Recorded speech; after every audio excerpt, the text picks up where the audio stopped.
السلام علیکم ورحمۃ اللہ وبرکاتہ۔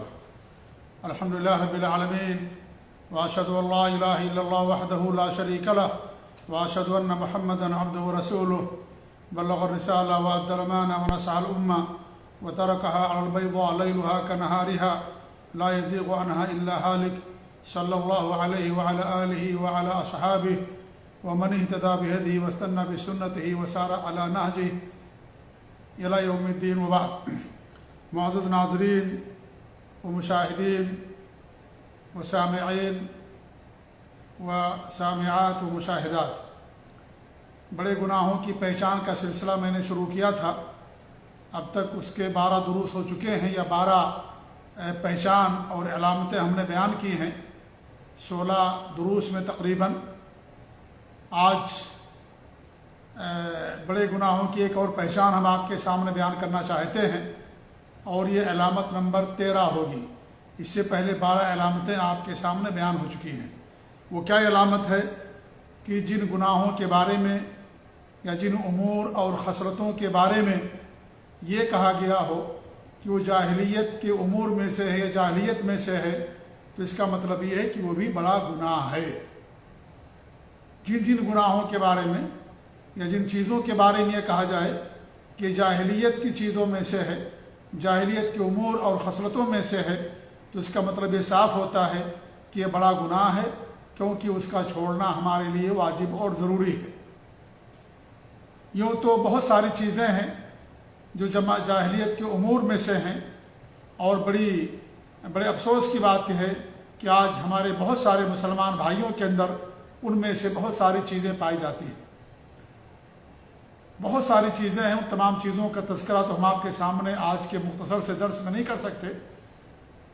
البتہ میں اتنا بتا دوں کہ اس موضوع پر اپنے دور کے عظیم مجدد امام محمد بن عبد الوہاب رحمۃ اللہ علیہ کی ایک کتاب ہے جس کا نام مسائل جاہلیت۔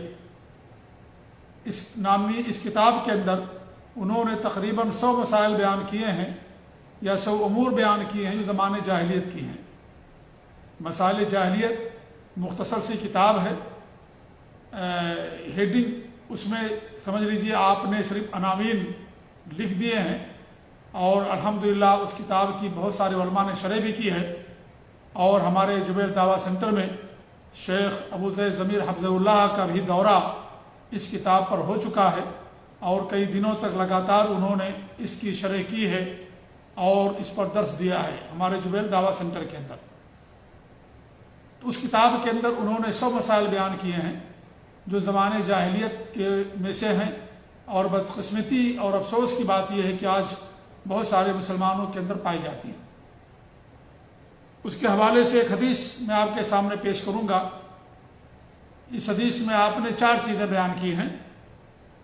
ابو مالک اشعری رضی اللہ عنہ فرماتے ہیں کہ اللہ کے رسول صلی اللہ علیہ وسلم فرمایا، اربع فی امتی من امر الجاہلیہ لا یترکونہن، میری امت میں جاہلیت کے 4 کام ایسے ہیں یا 4 چیزیں ایسی ہیں جنہیں وہ نہیں چھوڑیں گے۔ اور یہاں امت سے مراد امت اجابت ہے، یعنی وہ امت جنہوں نے آپ کی دعوت پر لبیک کہا، آپ پر ایمان لائے، جو وہ مراد ہے۔ اور یہاں پر یہ مراد نہیں ہے کہ سارے کی ساری امت اس کے اندر داخل ہوگی، کیونکہ ہر زمانے میں ایک ایسی جماعت رہے گی جو حق پر قائم رہے گی۔ لہذا آپ یہ کہہ سکتے ہیں اکثریت یا بہت سارے لوگ اس کے اندر داخل ہوں گے، یا بہت سارے لوگوں کے اندر یہ امور پائے جائیں گے۔ اس کا مطلب یہ نہیں ہے کہ پوری امت کے اندر یہ ساری چیزیں پائی جائیں گی، نہیں۔ امت کا ایک طبقہ، ایک جماعت ہمیشہ سے حق پر ہے، اور قیامت کے آخری ثبوت تک حق پر قائم رہے گی۔ اللہ کے رسول صلی اللہ علیہ وسلم کے زمانے سے ہے وہ جس جماعت کو ہمارے نبی نے جن کی تعلیم کی، تزکیہ کیا، تربیت کی، وہ جماعت ہے صحابہ کی جماعت، اور جو صحابہ اور سلف صالحین کے نقش قدم پر چلنے والے ہیں وہ جماعت مراد ہے۔ یہ ایک جماعت ہمیشہ حق پر قائم رہے گی اور قیامت تک باقی رہے گی۔ لہذا اس حدیث کا مطلب یہ نہیں ہے کہ امت کے ہر فرد کے اندر یہ چیز پائی جائے گی، بہت سارے لوگوں کے اندر یہ چیز ہوگی۔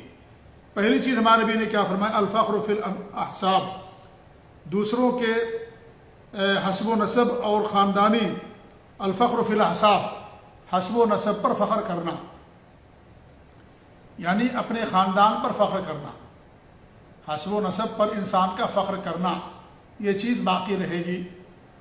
بہت سارے لوگوں کے اندر آج ہیں ایسے بہت سارے لوگ جو اپنے خاندان پر فخر کرتے ہیں، زعم ہے انہیں، بڑا غرور اور گھمنڈ ہے۔ میرے بھائیوں، یہ صرف پہچان کے لیے ہے۔ اللہ رب العالمین نے لوگوں کو قبیلوں میں تقسیم کر دیا ہے، خاندانوں میں بانٹ دیا ہے، لتعارفوا، صرف پہچان کے لیے۔ یہ معیار اللہ تعالیٰ کے ہاں نہیں ہے۔ اللہ تعالیٰ کے ہاں معیار کیا ہے؟ ان اکرمکم عند اللہ اتقاکم، تم میں جو سب زیادہ متقی ہے، پرہیزگار ہے، وہی اللہ تعالیٰ کے ہاں معزز ہے، مکرم ہے، وہی قابل تکریم ہے۔ تو اللہ تعالیٰ کے معیار خاندان نہیں ہے، نسب اور حسب نہیں ہے، بلکہ اللہ تعالیٰ کے معیار کیا ہے؟ دینداری ہے، تقویٰ ہے، اور جتنا زیادہ انسان اللہ کے دین پر عمل پیرا ہوگا اسی قدر اللہ تعالیٰ کے ہاں اس کو تکریم ملے گی، عزت ملے گی۔ تو خاندان پر فخر کرنا، اپنے قبیلوں پر فخر کرنا، یہ زمانے جاہلیت کی چیزوں میں سے ہے۔ خاندان انسان کو جنت کے اندر نہیں لے جائے گا، انسان کا عمل اسے جنت کے اندر لے جائے گا، اس کا عقیدہ اور اس کا نیک عمل۔ اگر عقیدہ سلف صالحین کے مطابق ہے اور انسان کے پاس عمل بھی ہے تو انسان جنت کا حقدار ہوگا۔ یہ رشتہ داریاں قیامت کے دن کام نہیں آئیں گی۔ اللہ کے رسول صلی اللہ علیہ وسلم کے حدیث من مطع بہ عملہ لم یسرع بہ نسبہ، جس کا عمل اسے جنت میں جانے سے روک دے گا یا مؤخر کر دے گا تو اس کا نسب اسے جنت میں داخل نہیں کر سکتا۔ لہذا نسب نامہ یہ صرف پہچان کے لیے ہے، تعارف کے لیے۔ اللہ تعالیٰ کے ہاں اس کی کوئی حیثیت نہیں ہے۔ اللہ کی نظر میں سب برابر اس ناحیے سے، اس لیے کہ اللہ سب کا خالق ہے، سب کا مالک ہے۔ اس نے ایک عظیم حکمت کے تحت لوگوں کو خاندانوں میں اور قبیلوں میں تقسیم کر دیا ہے۔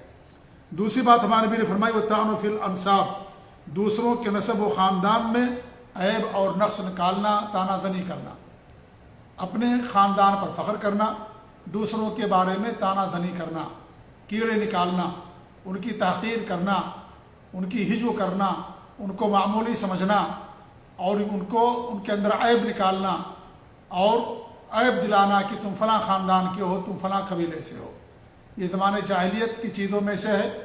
یہ چیز زمانے جاہلیت کے اندر بہت تھی، انہیں اپنے خاندانوں پر اور اپنے قبیلوں پر بڑا فخر اور ناز ہوا کرتا تھا، بہت زیادہ۔ تو اللہ کے رسول صلی اللہ علیہ وسلم نے ان تمام چیزوں کو ختم کر دیا۔ تکبر، غرور اور گھمنڈ یہ اللہ تعالیٰ کو پسند نہیں ہے، یہ حرام ہے۔ ابلیس نے بھی تکبر کیا، غرور اور گھمنڈ کیا، ہمیشہ کے لیے ملعون ہو گیا اور ہمیشہ کے لیے جنت سے محروم ہو گیا، لانے رادِ درگاہ ہو گیا۔ اللہ کی لعنت ہوتی ہے اس کے اوپر، فرشتوں کی اور سب کی لعنت ہوتی ہے۔ لہذا تکبر اور گھمنڈ کرنا اپنے خاندان پر اور دوسرے کے خاندانوں میں کیڑے نکالنا اور نکتہ چینی کرنا، ان کو حقیر جاننا صرف اس بنا پر کہ وہ فلاں خاندان سے ہے، یہ سب زمانہ جاہلیت کی چیزوں میں سے ہے۔ انسان کی عزت اس کے علم سے، اس کے عمل سے ہے، اس کے عقیدے سے ہے، کتنا زیادہ وہ امت کے لیے، قوم کے لیے، ملت کے لیے، لوگوں کے لیے مفید ہے، کتنا زیادہ لوگ اس سے فائدہ اٹھاتے ہیں۔ انسان کا مقام و مرتبہ اس کے اخلاق، اس کی دینداری اور تقوی اور علم اور عمل سے ہوتا ہے۔ یہ خاندان اور یہ حسب اور یہ قبیلے سے انسان صرف پہچان ہوتی ہے، ورنہ اللہ تعالیٰ کے ہاں اس کی کوئی حیثیت نہیں ہے اور لوگوں کی نظروں میں اس کی کوئی حیثیت نہیں ہے۔ اگر آپ کسی بڑے اونچے خاندان سے ہیں، کیا فائدہ اگر آپ کی ذات سے لوگوں کو فائدہ نہ ہو۔ انسان اونچے خاندان سے اونچا نہیں ہوتا، انسان تواضع سے اور اپنے علم اور عمل اور عقیدہ اور امت اور ملت اور قوم کو فائدہ پہنچانے سے انسان اونچا اور بلند ہوتا اور بڑا ہوتا ہے۔ اس کے بعد ہمارے نبی نے فرمایا والاستسقاء بالنجوم، تاروں کے اثر سے بارش ہونے کا عقیدہ رکھنا۔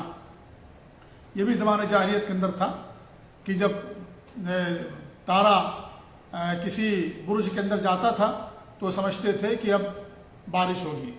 اور یہاں دو چیزیں ہیں۔ پہلی چیز تو یہ ہے کہ کچھ لوگ یہ عقیدہ رکھتے تھے کہ یہ تارے ہی بارش برساتے ہیں۔ اگر کوئی آدمی ایسا عقیدہ رکھتا ہے تو یہ کھلا ہوا کفر اور شرک ہے، بڑا شرک ہے، بڑا کفر ہے۔ یعنی بارش کی نسبت تاروں کی طرف کرنا کہ تارے بارش برساتے ہیں، وہی فاعل اور وہی مؤثر ہیں، اس طرح کا عقیدہ رکھنا بڑا شرک ہے۔ ایسا عقیدہ رکھنے والا ہمیشہ میرے جہنم کے اندر رہے گا۔ دوسری چیز یہ ہے کہ اس کو سبب ماننا کہ جب ستارہ فلاں برج کے اندر جاتا ہے تو بارش ہوتی ہے، یہ سبب ہے، یہ بھی شرک ہے، لیکن یہ چھوٹا شرک ہے۔ یعنی انسان یہ سمجھتا ہے کہ بارش برسانے والا اللہ تعالیٰ ہے، لیکن یہ سبب ہیں، ستارہ فلاں برج میں گیا اب بارش ضرور ہوگی کیونکہ یہ سبب ہے، تو یہ کہنا بالکل صحیح نہیں ہے، یہ چھوٹا شرک ہے، کیونکہ اللہ رب العالمین نے ستاروں کو یا تاروں کو بارش کا سبب نہیں بنایا، ان کا بارش سے کوئی تعلق نہیں ہے۔ امام بخاری رحمۃ اللہ علیہ نے اپنی صحیح بخاری کے اندر بیان کیا ہے قتادہ سے، وہ کہتے ہیں کہ اللہ رب العالمین نے ستاروں کو 3 مقاصد کے لیے پیدا کیا ہے، ایک تو آسمان کی زینت ہے، اور دوسرے شیاطین کو مارنے اور بھگانے کے لیے ہیں، اور تیسرے بحر و بر میں راہ معلوم کرنے کے لیے۔ انہی 3 مقاصد کے لیے اللہ رب العالمین نے ستاروں کو جو ہے پیدا کیا ہے۔ ستارے بارش برسنے کے لیے نہیں ہیں، نہ بارش کا سبب ہیں، بارش کا سبب یہ نہیں ہے۔ بدلیاں بارش کا سبب ہوتی ہیں یا ہوائیں بارش کا سبب ہوتی ہیں، لیکن ستارے بارش کا سبب نہیں ہوتے۔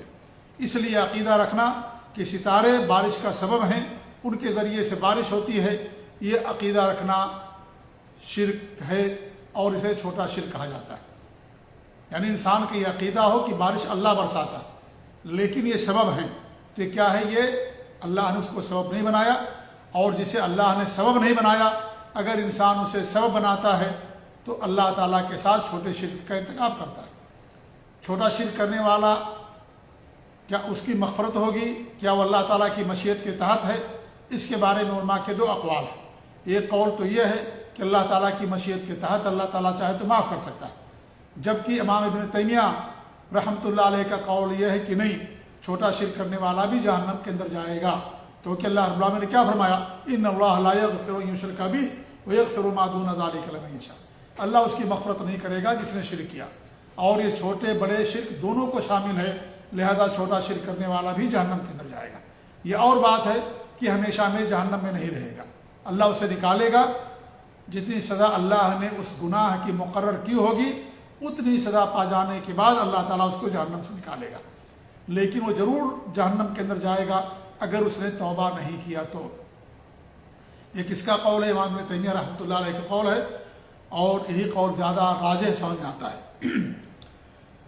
تو یہ 2 باتیں ہوگی۔ تیسری بات یہ ہے کہ یہ کہنا کہ بھائی یہ بارش کا وقت ہے، اس وقت میں بارش ہوتی ہے، فلاں موسم میں بارش ہوتی ہے، تو یہ کہنا جائز ہے، یہ کہنا جائز ہے، اس میں کوئی حرج کی بات نہیں ہے۔ جیسے کہا جاتا ہے کہ اگست کے مہینے میں بارش ہوتی ہے، بارش کا موسم ہے یہ، تو اللہ نے اسے موسم بنایا ہے بارش کا، تو وہ اس میں نسبت بارش کی نہ ستاروں کی طرف ہے، نہ اسے سبب مانا جا رہا ہے، بلکہ یہ کہا جا رہا ہے کہ یہ بارش کا وقت ہے۔ جیسے ہم کہتے ہیں گرمی کا وقت ہے، جاڑے کا وقت ہے، نماز کا وقت ہو گیا، تو اس طریقے سے کہنے میں کوئی حرج کی بات نہیں ہے کہ یہ موسم ہے بارش کا، یا بارش کا وقت ہے، بارش ہوتی۔ لیکن کبھی کبھی ایسا بھی ہوتا ہے کہ بارش کا موسم ہونے کے باوجود بھی بارش نہیں ہوتی، قحط پڑ جاتا ہے، اور بارش کا موسم نہیں ہے وہاں بارش ہوتی ہے۔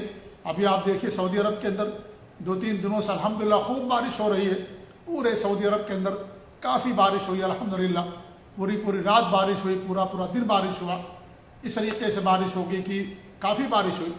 حالانکہ سردی میں بارش نہیں ہوتی ہمارے یہاں، جو بارش کا موسم اس کے علاوہ ہے، تو اللہ رب العالمین ہر چیز پر قادر ہے۔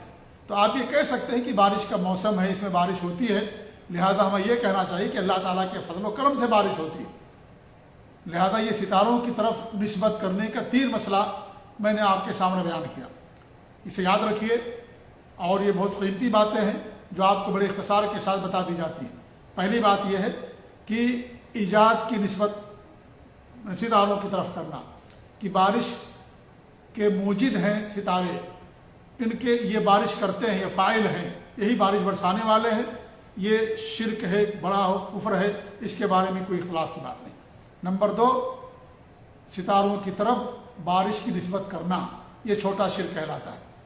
اللہ نے اسے ستاروں کو بارش کا سبب نہیں بنایا، تو جس چیز کو اللہ نے سبب نہیں بنایا اگر آپ اس کو سبب بنا لیتے ہیں تو یہ چھوٹا شرک ہو جاتا ہے، اور جو سبب ہے آپ اس کو اگر سبب مانتے ہیں تو یہی اسلام ہے اور یہی توحید ہے۔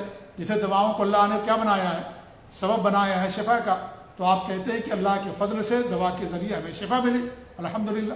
تو اللہ نے دوا کو شفا کا ذریعہ بنایا، لہذا آپ یہ کہہ سکتے ہیں، کہیں گے کہ دوا کے ذریعے اللہ نے مجھے اپنے فضل و کرم سے شفا دیا، لیکن ستاروں کو اللہ رب العالمین نے بارش کا سبب نہیں بنایا، لہذا اسے یہ کہنا کہ اس کی بارش سے فلاں ستارہ فلاں برج میں گیا اس لیے بارش ہو رہی ہے، سبب ہے، تو یہ اللہ تعالیٰ کے ساتھ چھوٹا شرک کرنا ہے۔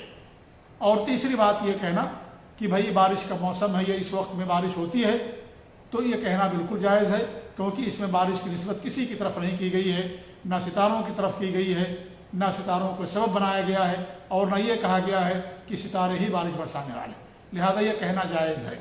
تو یہ بھی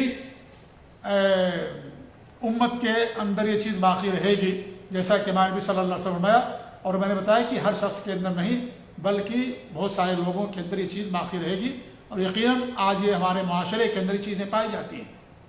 لوگ ستاروں کے ذریعے سے قسمتیں معلوم کرتے ہیں، لوگ بہت یعنی غلط عقیدے اس کے تعلق سے رکھتے ہیں، کیا کہ جو زمانے جاہلیت کی چیزوں میں سے تھی، لہذا ہمارے نبی صلی اللہ علیہ وسلم نے ان تمام چیزوں کو کیا ختم کیا ہے۔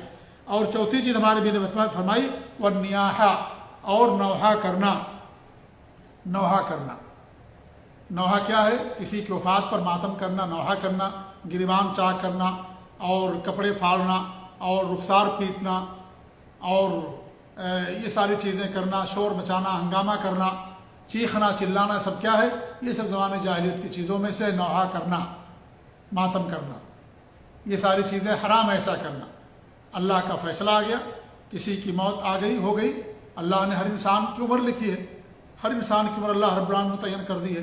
انسان ماں کے پیٹ میں جب 40 یعنی 4 مہینے کا ہوتا ہے تو روح پھونکی جاتی ہے اور 4 چیزیں لکھ دی جاتی ہیں، اسی میں سے انسان کی عمر بھی لکھ دی جاتی ہے، تو ہر انسان کی عمر متعین ہے اور یہ اللہ کا فیصلہ ہے۔ لہذا چیخنا چلانا، شور مچانا، رخسار پیٹنا، یہ کیا ہے؟ یہ سب زمانے جاہلیت کی چیزوں میں سے ہے۔ بدقسمتی کی بات یہ ہے کہ یہ بھی ہمارے معاشرے کے اندر بہت رائج ہے، اور انسان خوب روتا ہے، چیختا چلاتا ہے، بین کرتا ہے اور سینہ کوبی کرتا ہے۔ کیا ہے یہ سب حرام ہے شریعت کے اندر، بالکل جائز نہیں ایسا کرنا، یہ سب بڑے گناہ ہے ایسا کرنا۔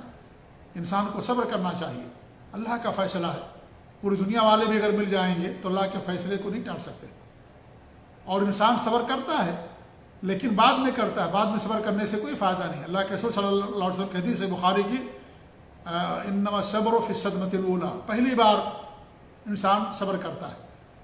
وقت تو بہت بڑا مرہم ہوتا ہے، جیسا کہ کہا جاتا ہے، وقت گزرتا جاتا ہے، انسان کو صبر ہو جاتا ہے، لہذا وہ صبر نہیں ہے۔ صبر یہ ہے کہ انسان کو مصیبت پہنچے پہلی بار صبر کرے وہ، ورنہ زمانہ تو انسان کو صبر سکھا ہی دیتا ہے۔ کچھ مہینے دن گزرتے انسان صبر کر لے جاتا ہے، کیا کر سکتا؟ انسان مجبور ہے، لاچار ہے، کچھ نہیں کر سکتا، اسے انسان صبر کر لیتا ہے۔ لہذا اسے صبر کرنا چاہیے، اول والا سے، شروع ہی سے اس کو صبر کرنا چاہیے۔ واویلا بچا کر کے، ہنگامہ کر کے، رخسار پیٹ کر کے، چیخ اور چلا کر کے بعد میں صبر کرنے سے کوئی فائدہ نہیں ہے، وہ تو انسان کی مجبوری بن جاتی ہے۔ انسان پہلی بار اگر صبر کر لے جائے تو یہ ہے کہ اسے انسان نے اللہ کے فیصلے کو اللہ کے فیصلے کو مان لیا، اللہ کے فیصلے پر راضی ہو گیا، اور جو انسان اللہ کے فیصلے پر راضی رہتا ہے اسی کے لیے سکون اور اطمینان ہوتا ہے۔ بڑی سی بڑی مصیبت آئے، کسی کی وفات ہو، پریشانی ہو، ہمیں بیماری آئے، یا اور کوئی بڑی سی بڑی مصیبت اور تکلیف آئے، انسان کو اس پر صبر کرنا چاہیے، اللہ کے فیصلے پر راضی ہونا چاہیے، اور اس طریقے سے اللہ سے دعا کرنی چاہیے کہ اللہ تعالیٰ میں نے کیا غلطی کی کہ مجھے سزا مل رہی ہے، مجھے گناہ مل رہا، یہ سزا دی جا رہی ہے۔ انسان صبر کرے اور اس پریشانی اور مصیبت کو ٹالنے کے لیے اللہ تعالیٰ سے دعا کرے۔ اللہ تعالیٰ آزمائش کرتا ہے نیک بندوں کی، اور یہ ساری چیزیں تو جو غیر مسلم اور اللہ پر ایمان لانے والے نہیں ہیں ان کے لیے تو عذاب ہے، انتقام ہے، لیکن مصیبتیں جب مسلمانوں کو آتی ہیں، اللہ پر جو ایمان رکھتے، نبی پر ایمان، آخرت پر ایمان، ایسے لوگوں کے لیے یہ مصیبتیں آزمائش ہوتی ہیں۔ اگر اس پر صبر کرتا ہے تو اللہ تعالیٰ اسے اجر دیتا ہے، اور اگر وہ صبر نہیں کرتا تو پھر اس کے لیے مصیبت ہی ہوتی ہے۔ اس لیے انسان کو صبر کرنا چاہیے، اور ہر حال میں انسان کو اللہ کا شکر ادا کرنا چاہیے۔ کتنی نعمتیں ہمارے پاس اللہ رب العالمین کی ہیں کہ ہم ان نعمتوں کو گن نہیں سکتے۔ اگر کوئی ایک نعمت نہیں ہے، اگر کسی قریبی کو وفات ہو گئی یا اس طریقے سے اور کوئی مصیبت آ گئی، تو آپ اب دیکھیں کہ ہمارے پاس کتنی اور نعمتیں اللہ نے دے رکھی، ہم ان نعمتوں کو گن نہیں سکتے، ان نعمتوں کا شکر ادا کرنا دور کی بات ہے۔ تو بہرحال ہمارے نبی صلی اللہ علیہ وسلم نے اس حدیث کے اندر فرمایا کہ 4 چیزیں ایسی ہیں جاہلیت کی جو ہماری امت کے اندر باقی رہیں گی۔ میں نے بیان کیا کہ جاہلیت کی بہت ساری چیزیں آج ہمارے معاشرے میں رائج ہیں مسلمانوں کے اندر، جیسے شرک ہے، کفر ہے، قبروں کو پختہ کرنا، قبر پرستی اور قبروں پر چڑھاوے چڑھانا، بہت ساری چیزیں ہیں جو زمانے جاہلیت کے اندر تھیں، آج عود کر کے پھر دوبارہ بہت سارے مسلمانوں کے اندر آ گئیں۔ جوا، رشوت، زہار، حلالہ، بہت سارے لوگ حلالہ کرتے ہیں، 3 طلاق دے دیا، مان لیا 3 طلاق حرام ہو گئی، اور 2-3 رات کے لیے کسی کے پاس بھیج دیتے ہیں، اسے حلالہ کہتے ہیں۔ یہ حلالہ نہیں، حرام ہے، یہ زمانہ جاہلیت کی چیزوں میں سے زناکاری ہے، یہ قطعاً ہمارے لیے کسی کے لیے جائز نہیں ہے۔ یہ لعنت ہوتی ہے ایسے لوگوں پر جو کسی کے لیے حلال کرتے ہیں اور جس کے لیے حلال کیا جائے۔ بدشگونی، بدفعلی، گانا بجانا، مزاروں پر چڑھاوے چڑھانا، قبروں کو پختہ کرنا، قبروں پر سجادہ نشین بن کر کے بیٹھنا، یہ تمام چیزیں زمانے جاہلیت کی تھیں جو آج عود کر کے بہت سارے مسلمانوں کے ہاں واپس آ گئی۔ تو بتانا مقصد یہ ہے، تمام چیزوں کا ذکر کرنا مقصد نہیں ہے، بتانا یہ صرف یہ ہے کہ جس گناہ کے بارے میں یہ کہا جائے کہ جاہلیت کے میں سے ہے تو آپ یہ جان لیں کہ وہ بڑا گناہ ہے۔ اللہ تعالیٰ سے دعا ہے کہ اللہ رب العالمین ہمیں اپنے دین کا علم حاصل کرنے کی توفیق دے، اور اللہ تعالیٰ ہمیں ہر چھوٹے بڑے گناہ سے محفوظ رکھے، آمین۔ وصلی اللہ علی نبینا محمد وعلی آلہ وصحبہ اجمعین، وجزاکم اللہ خیر، والسلام علیکم ورحمۃ اللہ وبرکاتہ۔